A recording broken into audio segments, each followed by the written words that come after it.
مرګ اچانک راځي. ای ځوانانو تاسو ته وایم مرګ اچانک راځي. دا خیال او سوچ او فکر مه کوه چې زه به بوډا کېږم، چې زه به نیکه جوړېږم او زما به ژیره او سر سپینېږي بیا به ما ته مرګ راځي. دا خیال او سوچ له دماغه وباسه چې ته به سپین ژیری کېږې، ته به بوډا کېږې، بیا به تا ته مرګ راځي. دا یاد ساته پلار ژوندی وي زوی وفات شي، نیکه ژوندی وي لمسی وفات شي. ګوره د هغې خوا چې کله انسانان دې دنیا ته را روان وي نو په لمبر راځي، له دې خوا څخه بې لمبره ځي. اول به نیکه راځي بیا به لمسی راځي، اول به پلار راځي بیا به زوی راځي، لیکن له دې خوا څخه نیکه ناست وي لمسی وفات شي، پلار ناست وي زوی وفات شي.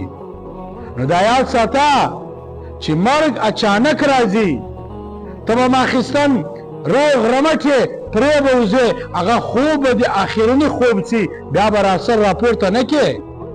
نو اوس هم وخت شته، الله تا ته ژوند درکړی ده، الله تا ته ښه صحت درکړی ده، نو باید ما او تا الله خوشحاله کړو، نیک عمل وکړو، د الله څخه مغفرت وغواړو، توبه وباسو. ای ځوانه ستا قبر ستا د اعمالو صندوق ده. ته چې هر څه دلته کوې هغه به ستا په قبر کې سره جمع کېږي. نو باید ما او تا داسې اعمال وکړو چې په هغه باندې الله راضي سي، بلکې داسې اعمال ونه کړو چې الله باندې خفه سي.